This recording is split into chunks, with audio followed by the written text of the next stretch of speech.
Hello everyone. जैसा कि आप लोग जानते हैं कि सीटेट का एक नया नोटिफिकेशन आया है जिसमें दूसरा एग्जाम वो सितंबर 2026 में होने वाला है।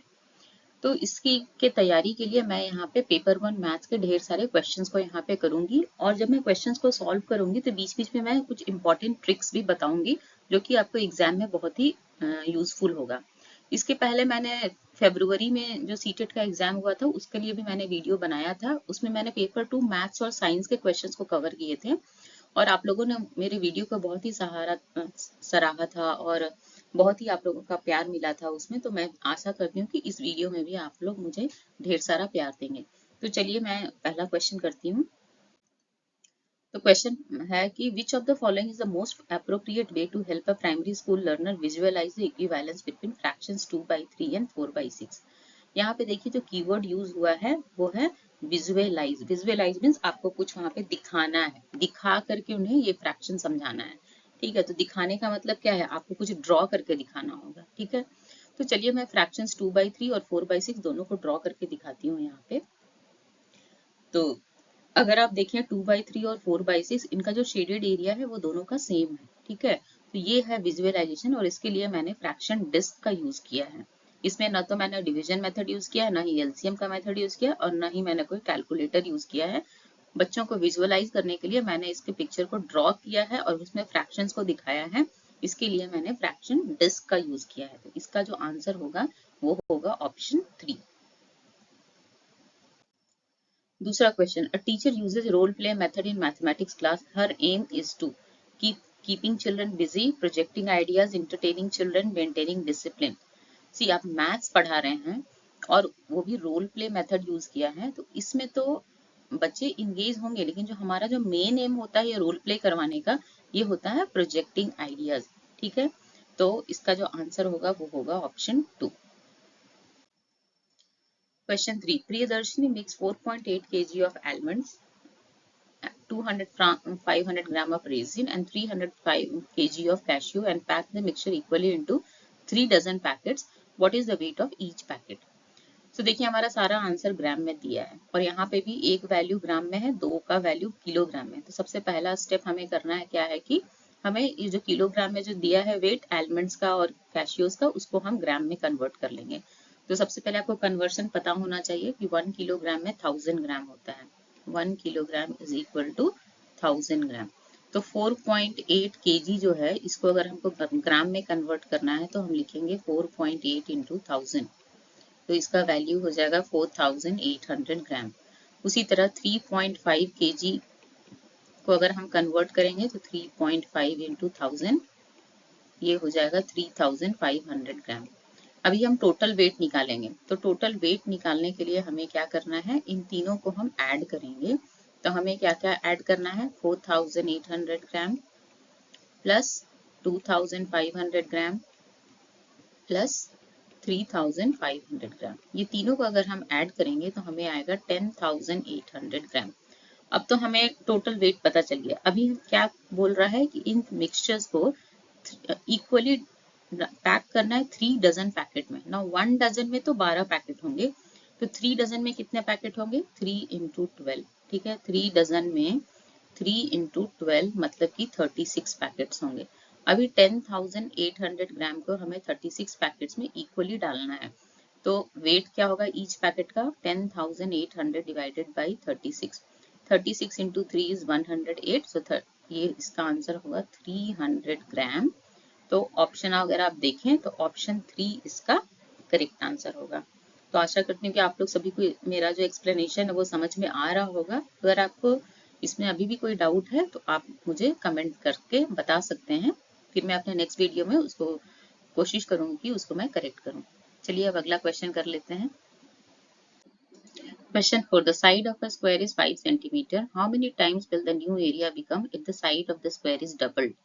ठीक है, तो सबसे पहले तो ओरिजिनल जो साइड दिया है स्क्वायर का 5 सेंटीमीटर, उसका एरिया निकालते हैं। तो उसको मैं डिनोट कर देती हूँ A1 से।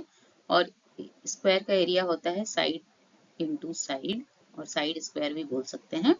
साइड है 5, सो 5 इंटू 5, यहाँ हमें मिल गया 25 centimetre square.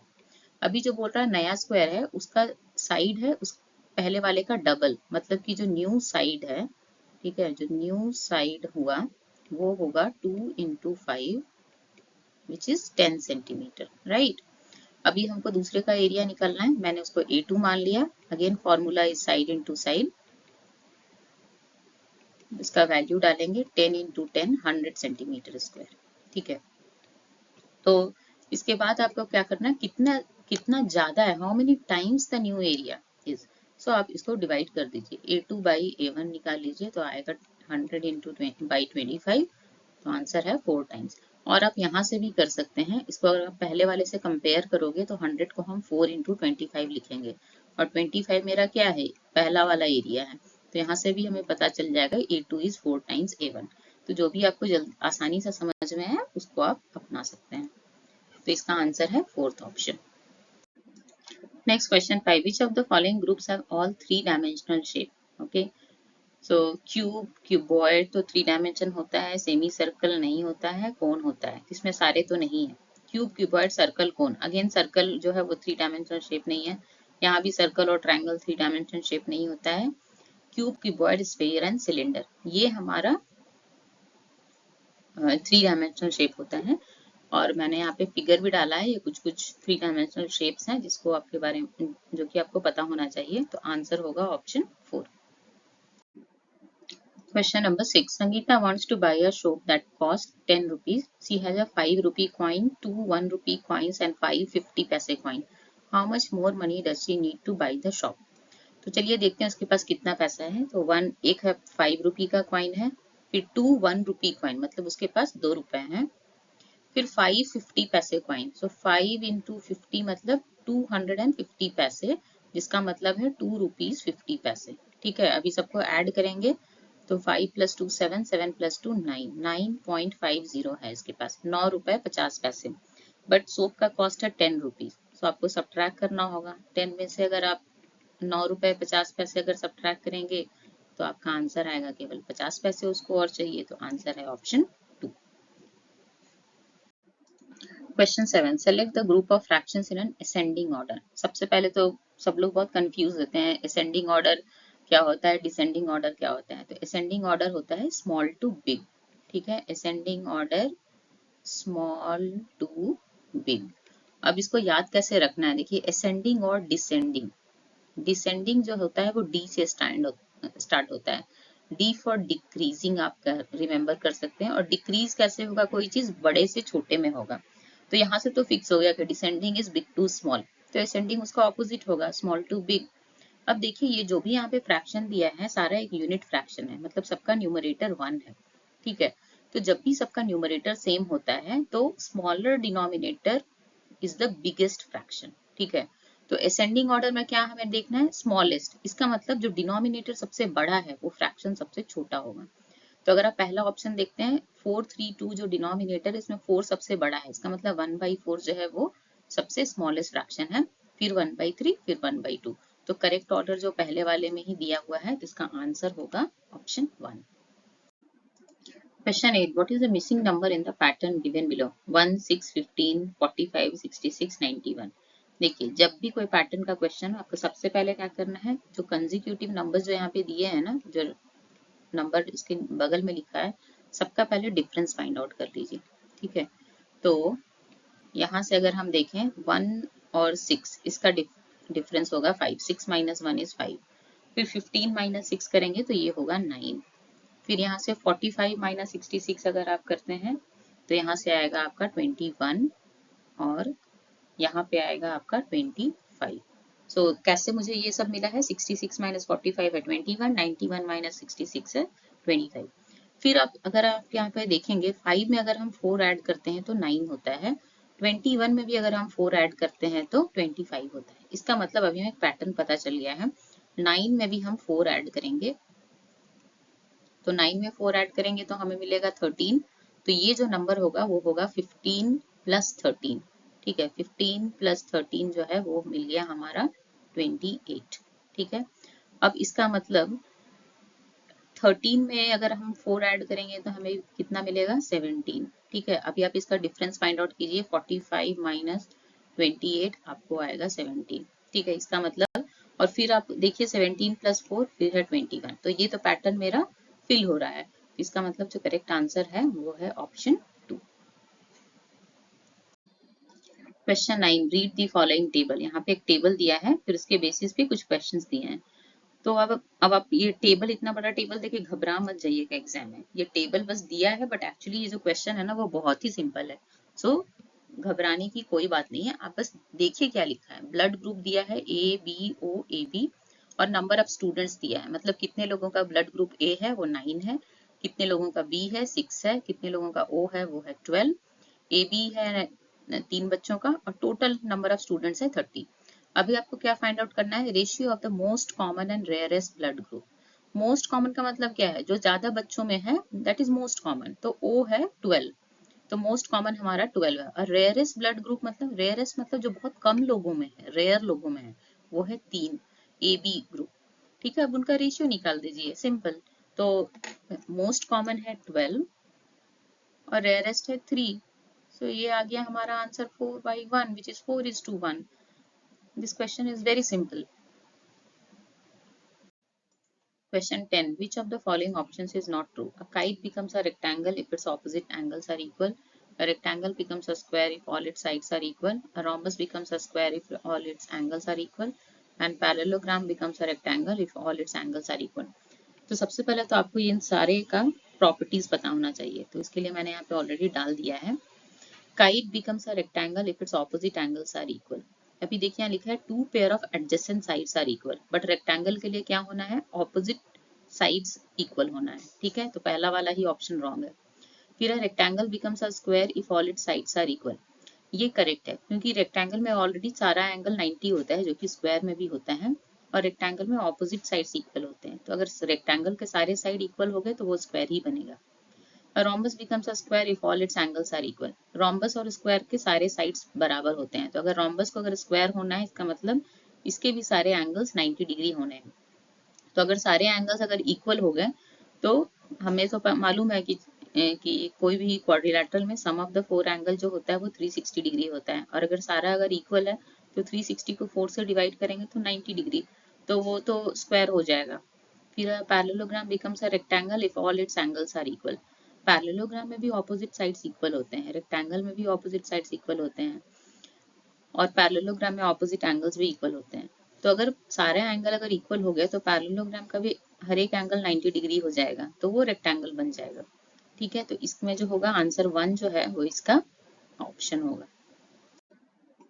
Question number 11. Amini is arranging 36 identical squares in the form of different rectangles. How many different type of rectangles can she make with these squares? Okay. So पहला तो हो सकता है 1 into 36, okay, 1 row of 36 square. दूसरा है 2 into 18, 2 rows of 18 square. तीसरा है 3 into 12, 3 rows of 12 square.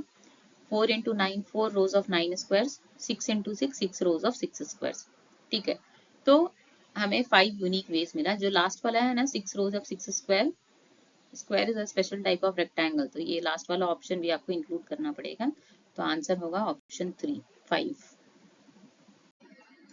Question number 12. Rubina started her journey by car at 16:50 hours and finished at 21:15 hours on the same day. The time taken in completing the journey is. तो चलिए इस time को ना break करते हैं। 16:50 से पहले हम 17:50 जाने में हमको 1 घंटा लगा, ठीक है। फिर 17:50 से 18:50 जाने में भी 1 घंटा लगा। फिर 18:50 से 19:50 जाने में भी 1 घंटा लगा। फिर 19:50 से 20:50 जाने में भी 1 घंटा लगा। अब 20:50 में 1 घंटा और ऐड करेंगे तो 21:50 होगा, बट हमें 21:15 जाना है, तो अगर 50 में अगर हम 10 मिनट्स और अगर हम ऐड किए तो हो जाएगा 21 आवर्स, ठीक है। उसके बाद हमें 21:15 जाना है, मतलब इसमें हमको 15 मिनट्स और ऐड कर देंगे तो हमारा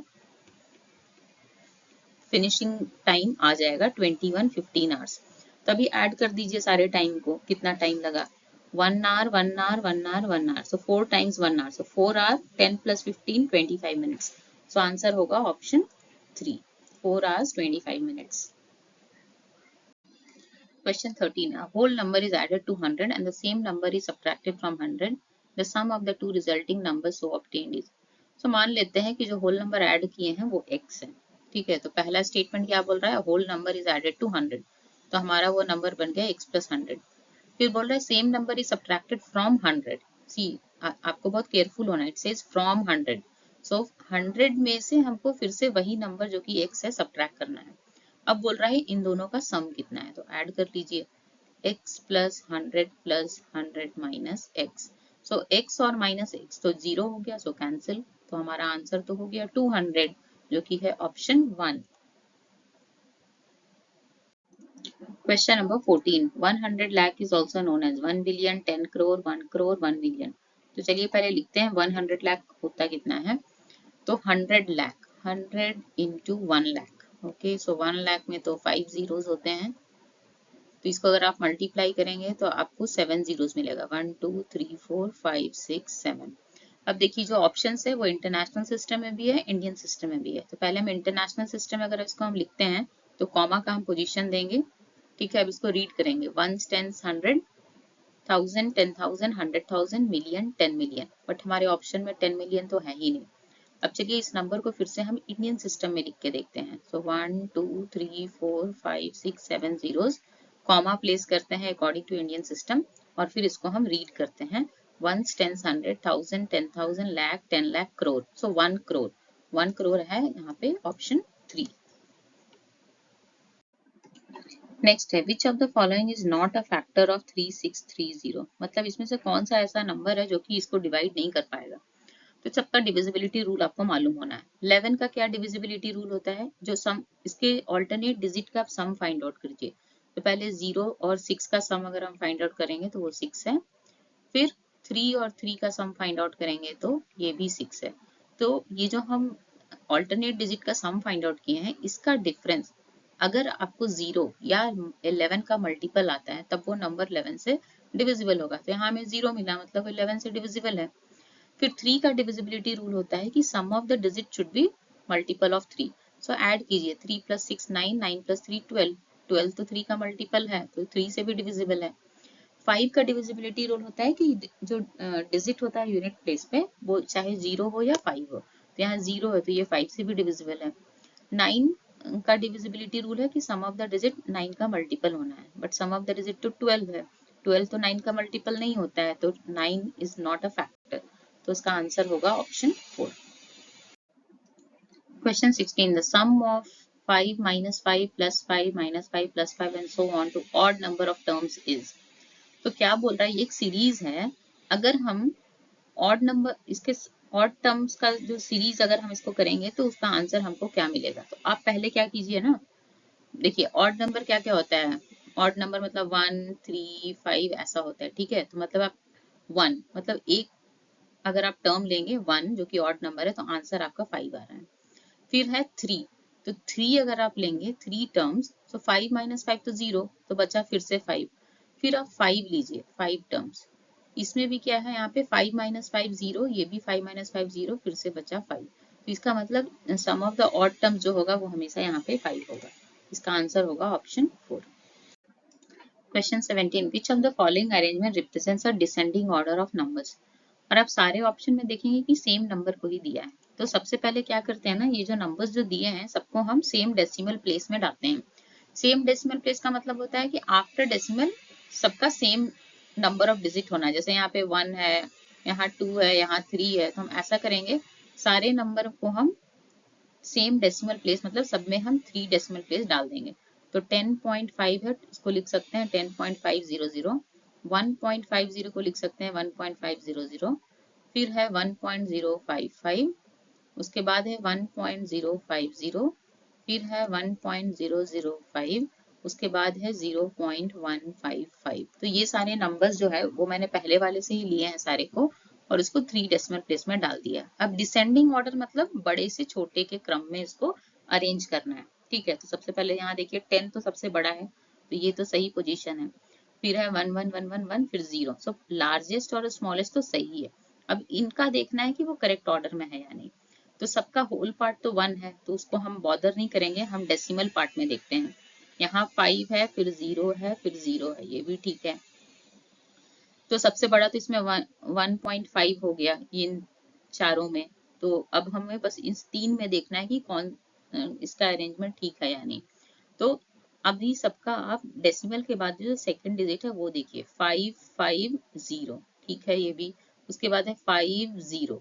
तो इसका मतलब कि ये जो मेरा ऑर्डर है ना, यही मेरा करेक्ट ऑर्डर दिया हुआ है। This is only in the descending order. तो इसी का आंसर होगा option 1। Question number 18. Which of the following depicts a situation where children are constructing knowledge on their own? The best student in the class reads aloud the multiplication table and rest of the student repeat after him. No, this is also not. Children are reciting multiplication table in a chorus. No. Children are given manipulatives like number grids, tokens arranged in rectangular arrays, and they are exploring multiplication pattern using them. Yes, this is the constructive knowledge. Last वाला option है teacher has written incomplete multiplication tables on black board and children are completing the table by writing them on black board. तो ये भी नहीं है। इसका जो correct answer है वो है ऑप्शन 3। तो चलिए आज के वीडियो में मैंने 18 क्वेश्चंस को डिस्कस किया है। आशा करती हूँ कि आप सभी को मेरा वीडियो पसंद आएगा। तो मेरे चैनल को जरूर लाइक शेयर और सब्सक्राइब करें। All the best for your exam. मैं जल्दी ही मिलती हूँ दूसरे वीडियो से। Thank you.